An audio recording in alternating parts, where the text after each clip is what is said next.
Hello everyone, मेरा नाम है अंकित मिश्रा। और जैसा कि आप सब जानते हैं कि नीट का एग्जामिनेशन बहुत ज़्यादा क्लोज आ चुका है और आप सभी को इस नीट के एग्जामिनेशन में अच्छा करने के लिए मैं लेकर के आया हूं आप सभी के लिए कुछ एग्जाम्पल्स या की पॉइंट भी आप इन्हें कह सकते हैं। ये एग्जाम्पल्स आपके पहले chapter sexual reproduction in flowering plant से निकाले गए हैं। तो आइए बात करते हैं पहले एग्जाम्पल की तरफ। पहला एग्जाम्पल है वायबिलिटी ऑफ पॉलन ग्रेन। जैसा कि आप सब जानते हैं कि हर एक पॉलन ग्रेन की अपनी एक वायबिलिटी है, अपनी एक उम्र होती है। तो इसीलिए इस तरीके की वायबिलिटी का मतलब ये है कि जैसे कि अगर पॉलन ग्रेन जो है वो अपने पेरेंटल प्लांट को छोड़ के गया है तो वो कितनी देर तक सर्वाइव कर सकता है। तो यहाँ पे पॉलन ग्रेन जो है वो जो सीरियल्स के पॉलन ग्रेन होते हैं जैसे राइस, व्हीट, उनकी वायबिलिटी तकरीबन 30 मिनट की होती है। वहीं पे अगर हम बात करते हैं लेग्यूमिनेसी, रोजेसी और सोलोनेसी प्लांट की, जैसे कुछ लेग्यूम जैसे दाल की बात कर दूं, रोजेसी प्लांट, और या फिर सोलोनेसी प्लांट जैसे दतूरा की बात कर दूं या फिर सोलेनम निग्रम की बात कर दूं, तो ऐसे प्लांट्स की जो वायबिलिटी होती है वो तकरीबन मंथ तक हो सकती है। इस तरीके से आपसे एग्जाम्पल पूछ सकता है, हो सकता है कि सोलेनेसी के फैमिली का ही कोई आपको एग्जाम्पल देकर के ये पूछ ले और दो चैप्टर्स को आपस में मर्ज कर दे, तो ऐसे भी क्वेश्चंस बन सकते हैं। इनके लिए रेडी रहिएगा। Pollen grain of some plants, example के रूप में पार्थेनियम की अगर हम बात करें जिन्हें कैरेट ग्रास कहते हैं, कई जगहों पे जो है ये एक अनवांटेड प्लांट या वीड के रूप में भी जाने जाते हैं। इनका जो पॉलन ग्रेन होता है वो कई लोगों के लिए काफी एलर्जिक रिएक्शन क्रिएट कर सकता है और कई दफे जो है इनके फ्लावर से जो निकलने वाले पॉलन ग्रेन हैं वो कई तरह की डिसऑर्डर, रेस्पिरेटरी डिसऑर्डर जैसे कि आस्थमा और ब्रोंकाइटिस जैसे डिसऑर्डर जो है वो कॉज कर सकती हैं। तो asthma and bronchitis, carrot grass, इसको याद रखना है पार्थेनियम जो है प्लांट का नाम। अगले एग्जाम्पल की अगर मैं बात करूं तो वो आपके एनसीईआरटी में डायग्राम के साथ में बना हुआ है। जैसे कि आपको बताना होता है कि कौन सी ओवरी जो है वो मल्टीकार्पलरी है, सिनकार्पस है, कौन सी मल्टीकार्पलरी एपोकार्पस है, या फिर आपकी किस तरीके का है। तो यहाँ पे सबसे पहले आपके पास में जो डायग्राम है वो हिबिस्कस का है आपके एनसीईआरटी में। अगर मैं बात करता हूं तो मल्टीकार्पलरी सिनकार्पस जो आपको ओवरी देखने को मिलती है वो पैपेवर में देखने को मिलती है। किस में देखने को मिलती है? पैपेवर में देखने को मिलती है, जो कि आपको डायग्राम नंबर 2 में जो है वो देखने को मिल रहा है, जो कि जैसा कि आप सब यहाँ पे देख पा रहे होंगे। वहीं पे दूसरी तरफ अगर हम बात करें एपोकार्पस तो वो आपको माइकेलिया में देखने को मिलती है। सिनकार्पस का मतलब ये है कि बहुत सारे कार्पल हो और वो आपस में आकर के जुड़ जाएं, बहुत सारे पिस्टल आपस में आकर के जुड़ जाएं, तो इस तरीके की चीज को हम लोग जो है जनरली क्या बोलते हैं, स्टिग्मा देखिए आपस में आकर फ्यूज हो जाए, तो इस तरीके की चीज को जो है वो हम लोग सिनकार्पस या फिर मल्टीकार्पलरी के भी नाम से जानते हैं। तो इसका एग्जाम्पल आपको आपकी कॉपी किताब में मिल जाएगा। याद रखिएगा, सिनकार्पस में एग्जाम्पल आपके एनसीईआरटी में है पैपेवर और एपोकार्पस आपके एनसीईआरटी में एग्जाम्पल है माइकेलिया। वहीं पे अगर मैं तीसरे एग्जाम्पल की बात करूं, the number of ovule in an ovary में 1, अगर मैं बात करता हूं तो यहाँ पे आपके किताब में बहुत सारे एग्जाम्पल हैं। तो आपसे पूछ सकता है कि व्हीट में जो है वो कितनी ओवरी प्रेजेंट होती है, पैडी में कितनी ओवरी प्रेजेंट होती है, क्योंकि इनका फ्लावर आप जो है जब देखते हैं तो काफी इंटरेस्टिंग लगता है। बहुत सारे लोग बालियों को ही, इनकी एक बाली को पूरा एक फ्लावर मान लेते हैं। गलत है भाई साहब, उसकी एक बाली के अंदर बहुत सारे फ्लावर्स होते हैं और हर एक फ्लावर अलग अलग फ्रूट और सीड क्रिएट करता है। तो आप इस बात से बिल्कुल कंफ्यूज ना होइएगा कि उनकी जो एक बाली है वो जो है आपकी पूरा का पूरा एक फ्लावर है। नहीं, ऐसा नहीं होता। उनके फ्लावर बहुत माइनर होते हैं, बहुत छोटे। उसके बारे में मैंने वीडियो बनाया पोएसी फैमिली वाला, वो जरूर देखिएगा। तो number of ovule in an ovary में भी 1। अगर मैं बात करता हूँ एक ओवरी, एक ही ओव्यूल होता है, तो व्हीट, पैडी, मैंगो, इन सब में एक ही ओवरी में एक ही ओव्यूल देखने को मिलता है, एक ही सीड फॉर्म होता है। वहीं पे दूसरी तरफ अगर हम बात करते हैं आपसे वाटरमेलन और पपाया और ऑर्किड की, तो इसमें अंदर आपको बहुत सारे सीड देखने को मिलते हैं। जितना सीड उतना फर्टिलाइजेशन और उतने ज्यादा ओव्यूल भी। वहीं पे अगर मैं अगले एग्जांपल की बात करूं, प्लांट लाइक वायोला, ऑक्जेलिस, कैमेलाइना, भाई साहब आप इसके बारे में बहुत अच्छी तरह जानते होंगे। जैसा कि आप सब जानते हैं कि दो तरह के जो पॉलिनेशन में मैंने आपको बताया हुआ था, जैसे कि आप चेस्मोगैमी और क्लिस्टोगैमस फ्लावर के बारे में जानते हैं। एक ओपन टाइप का होता है, एक क्लोज टाइप का होता है। ये दो टाइप्स के फ्लावर्स को बनाते हैं। एक ऐसा फ्लावर होता है जो पूरी तरह से क्लोज्ड होता है ना, और एक होता है जो ओपन होता है, जिसके अंदर आप क्रॉस पॉलिनेशन देख सकते हो, जिसके अंदर आप जो है दूसरा पॉलन ग्रेन भी जो है वो आ सकता है। वहीं पे दूसरी तरफ क्लोज वाले में अगर हम बात करेंगे जिसमें वो क्लोज होता है, उसमें जो है आपका हमेशा ऑटोगैमी हो सकती है, उसके अंदर आपको क्रॉस पॉलिनेशन देखने को नहीं मिलता। तो ऑक्जेलिस और कैमेलाइना याद रखना है। क्लिस्टोगैमस और चेस्मोगैमस फ्लावर किस में मौजूद होते हैं? तो ऑक्जेलिस एंड कैमेलाइना और वायोला फ्लावर। तो ये बात आप ध्यान रखें। वायोला वैसे बहुत खूबसूरत प्लांट होता है। अगले एग्जाम्पल की बात करें तो कॉर्न कॉब टेसल। टेसल ये डायग्राम में आपके लिए लेकर के आप देख सकते हैं। जब आप किसी भी मक्के के पेड़ को देखते हैं या फिर जब भी कभी आप किसी भुट्टे के पेड़ को देखते हैं, जीमेज के पेड़ को ट्री को देखते हैं, सॉरी ट्री बोल रहा हूं मैं, प्लांट्स को देखते हैं, तो वहां पे आपको टेसल एक वर्ड आता है। टेसल जो होता है वो यहाँ पे देखने को मिल रहा है, ये आपको टेसल देखने को मिल रहा है। दरअसल ये टेसल प्लांट के एक्सिस पार्ट पे मौजूद होते हैं, ऊपर की तरफ मौजूद होते हैं और इसमें मौजूद होते हैं बहुत सारे स्टिग्मा और स्टाइल जो कि पॉलन ग्रेन को कैरी करने के लिए, ट्रैप करने के लिए मदद करते हैं। क्योंकि ज्यादातर इन प्लांट्स के अंदर आपको विंड पॉलिनेशन देखने को मिलता है, तो विंड में मौजूद जो भी पॉलन ग्रेन होते हैं उनको ट्रैप करने का काम ये टेसल करते हैं, याद रखिएगा। और यहाँ पे ये इनका फ्लावर है और इनसे निकला हुआ जो हेयर होता है उसको हम लोग नॉर्मली सिल्क या हेयर के नाम से जो है वो जानते हैं। तो टेसल हमेशा ऊपर साइड में मौजूद होते हैं और जब ये फर्टिलाइज हो जाते हैं तो यही जो है आपके फ्रूट्स बना लेते हैं। अब अगले तरफ चलते हैं। यहाँ पे नेक्स्ट एग्जांपल जो कि बहुत ज्यादा पूछता जाता है, नॉट ऑल। हमेशा याद रखिएगा कि सभी तरह के एक्वेटिक प्लांट, ये लाइन बहुत इंपॉर्टेंट है, याद रखिएगा, रिमेंबर रखिएगा, वरना अभी कंफ्यूज हो जाए एनसीईआरटी में कहां से पूछ लिया।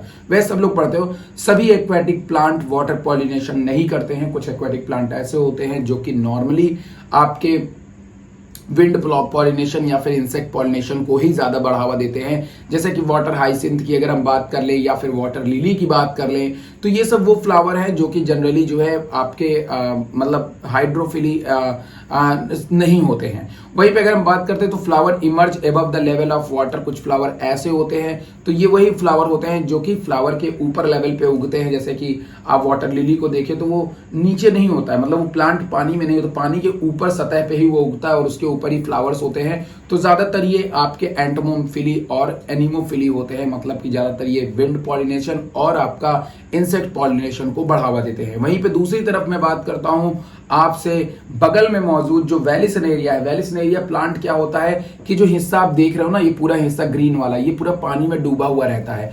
केवल ये जो हिस्सा आप देख रहे हो जो बिल्कुल स्प्रिंग जैसा एक स्ट्रक्चर है, राउंडेड सा है, इसी ये होता है आपका क्या, इसके ऊपर होता है फीमेल फ्लावर का ये स्टॉक होता है। मतलब इसके ऊपर ऐसे से ये राउंड होता है और इसके ऊपर एक फीमेल फ्लावर ऐसा निकला होता है, स्टिग्मा मौजूद होती है जो कि पॉलन ग्रेन को वाटर करंट के थ्रू करती है। तो वेलिसनेरिया एक एग्जांपल है जिसके अंदर आपको कौन सा पॉलिनेशन देखने को मिलता है, जिसके अंदर आपको वाटर पॉलिनेशन जो है वो देखने को मिलता है। इसीलिए इसके अंदर हमको हाइड्रोफिली जो है ये पॉलिनेशन देखने को मिलता है। वेलिसनेरिया हो गया और हाइड्रिला हो गया, और ये इनका पूरा का पूरा प्लांट जो होता है वो पानी में डूबा रहता है। केवल जो फीमेल फ्लावर होती है पानी के लेवल पे जो है वो मौजूद होती है और मेल आता है वाटर करंट के थ्रू पैसिवली तैरता हुआ और उसको जाके फ्यूज कर जाता है। वहीं पे जोस्टेरा जो है वो भी इसी का एक बढ़िया एग्जांपल है, इसको भी ध्यान में आप रखिएगा।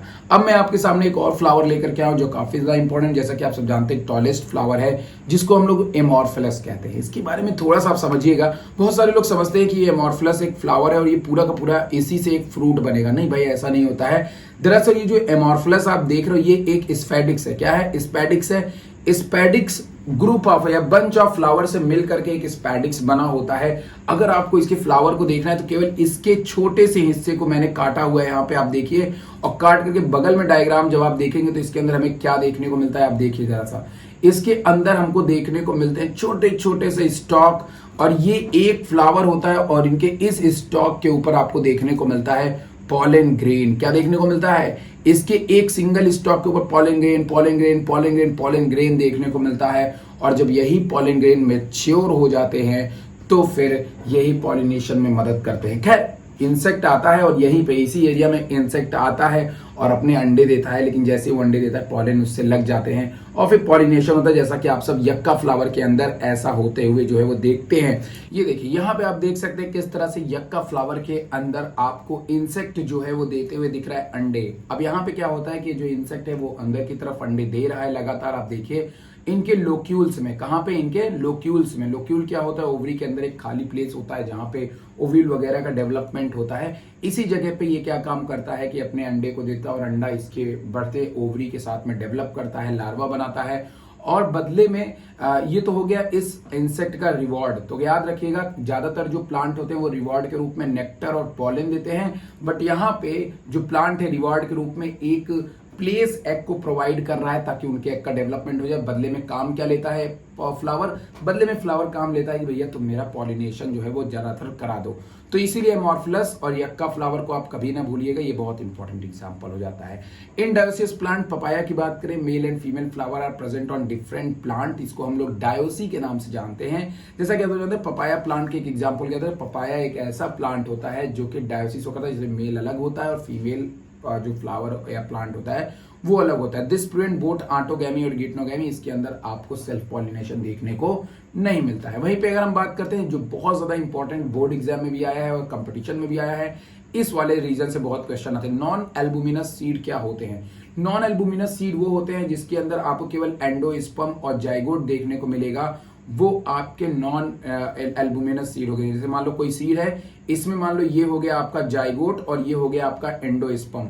इस तरीके के सीड को हम लोग जो है वो जनरली बोलते हैं नॉन एल्बुमिनस। इसके अंदर आपको कोई भी रेसिड्यू देखने को नहीं मिलता, मतलब कि इन दोनों को छोड़ के कोई भी तीसरी चीज आपको देखने को नहीं मिलती। इसका एग्जांपल है पी, ग्राउंडनट एंड बीन्स, ठीक है, नॉन एल्बुमिनस का एग्जांपल। वहीं पे हम दूसरी तरफ अगर बात करते हैं एल्बुमिनस सीड की, तो इसके अंदर आपको एंडोस्पर्म के साथ में एक आध दो चीज और भी देखने को मिलती है, जिसको हम लोग पेरीस्पर्म कहते हैं। क्या बोलते हैं? पेरीस्पर्म कहते हैं। मतलब इसके अंदर endosperm as it is not completely use, endosperm completely use नहीं होता है। इसके अंदर थोड़ा सा पार्ट बचा रह जाता है। जैसे ऊपर का पार्ट जो है उसको हम लोग पेरीस्पर्म कहते हैं। क्या कहते हैं? पेरीस्पर्म बोलते हैं। और उसके बाद ये चीज आपको किसमें देखने को मिलता है? ये देखने को मिलता है रेमिनेंट टाइप के। देखिए यहाँ पे एक एग्जांपल होगा रेमिनेंट ऑफ न्यूसेलस। तो ये जो पेरीस्पर्म होता है ये आपके रेमिनेंट ऑफ न्यूसेलस से मिलके बना होता है। और उसके बाद में यहाँ पे आपका मौजूद होता है क्या? एंडोस्पर्म। और उसके बाद में तीसरा जो मौजूद होता है ये वाला एरिया, इसको जो है हम लोग जनरली कहते हैं जाइगोट, ठीक है। तो कुल मिलाकर के देखिए क्या क्या तीन चीज से बना रेमिनेंट वाला। कौन सा? रेमिनेंट वाला। रेमिनेंट वाले में कुछ रेसिड्यू बचे रह जाते हैं जिसको हम लोग पेरीस्पर्म कहते हैं। दैट इज मतलब कि फ्लावर के ही सीड के कुछ पार्ट बचे रहते हैं, न्यूसेलस के कुछ पार्ट बचे रह जाते हैं, वही क्या बना लेते हैं? पेरीस्पर्म बना लेते हैं। तो जब भी आप याद रखिएगा कि अगर परसिस्टेंट ये वाला पूछता एग्जांपल, तो इसका डायग्राम कुछ ऐसा दिखेगा। एल्बुमिनस सीड में क्या होता है? Retain a part of endosperm as it is not completely used during embryo development. इसमें क्या होता है कि जिस समय एम्ब्रियो का डेवलपमेंट होता है, एंडोस्पर्म का पूरा पार्ट कभी भी खत्म नहीं होता। जैसे आप कोकोनट देखिए, कोकोनट जब डेवलप कर जाता है, जब पूरा का पूरा जब सीड डेवलप भी, फिर भी उसके अंदर थोड़ा सा वाटर जो है वो बचा रह जाता है। तो इस तरीके की चीज को जो है हम देखते हैं कि भाई उसके अंदर भी थोड़ा सा एंडोस्पर्म वाला मटेरियल जो है वो बचा है। तो कोकोनट एक एग्जाम्पल है, व्हीट इसका एग्जाम्पल है, मेज है, बार्ले है, कास्टर, जिसके अंदर थोड़े पार्ट एंडोस्पर्म के बचे रह जाते हैं, नॉट कंप्लीटली यूज्ड। वहीं पे नॉन एल्बुमिनस में यूज होते हैं और रेमिनेंट टाइप वाले में इस तरीके का न्यूक्लियस जो होता है वो बचा रह जाता है आपके सीड के अंदर, ठीक है। वहीं पे एक अगले एग्जांपल की बात करें, some seed can remain alive for 100 of year है। कुछ ऐसे भी सीड होते हैं, जैसा कि आप सबको पता है कि सीड की भी अपनी एक वायबिलिटी और लाइफ स्पान होता है। तो जो सीड होते हैं, कुछ सीड ऐसे होते हैं जो कि बाप रे बाप 100 ऑफ ईयर तक जिंदा रह सकते हैं। ओल्डेस्ट सीड दैट ल्यूपिन जो है, जिसका साइंटिफिक नेम है ल्यूपिनस आर्टिकस, ये जो है एक्सकेवेट किया गया था आर्कटिक टुंड्रा रीजन से, जो कि ओल्डेस्ट सीड के रूप में जाना जाता है। तो ओल्डेस्ट सीड का example Lupinus arcticus. 2000 year old viable seed in the date palm, जो कि अभी तक मिला हुआ है, Phoenix dactylifera discovered during the archaeological excavation of King Herald place near the Dead Sea. तो वहां पे से हमको 2000 साल पुराना एक वाइबल सीड जो है वो देखने को मिला, जो कि जनरली डेट पाम का सीड होता है, जिसका साइंटिफिक नेम है फोइनिक्स डेक्टिलिफेरा। अगले की तरफ निकलते हैं, यहाँ पे अगले एग्जांपल की तरफ। फॉल्स फ्रूट के रूप में अगर हम बात करते हैं, तो फॉल्स फ्रूट के रूप में आप जनरली स्ट्रॉबेरी को देखते हैं। स्ट्रॉबेरी में जिस पार्ट को हम लोग दरअसल खाते हैं, वहां पे आपको कैलिक्स देखने को मिलता है। फॉल्स फ्रूट वो फ्रूट होते हैं जिसमें कुछ पार्ट फ्लावर के मौजूद हों, फ्लावर का पूरी तरह से पार्ट ना रिमूव हुआ हो फ्रूट से, उस तरह के फ्रूट को हम लोग फॉल्स फ्रूट कहते हैं। फिर सुन लीजिए, ऐसा फ्रूट जिसमें कुछ फ्लावर के पार्ट मौजूद हो, ऐसे फ्रूट को हम लोग फॉल्स फ्रूट कहते हैं। स्ट्रॉबेरी उसी में से एक है जिसके अंदर आपको कैलिक्स और पेडिसल देखने को मिलता है। That's the false fruit. उम्मीद है आपको ये वीडियो काफी पसंद आया होगा, एग्जाम्पल वाला। आप भी देखिए, लोगों को और भी शेयर करिए। तब तक के लिए tata bye bye, good night, अपना ख्याल रखिएगा।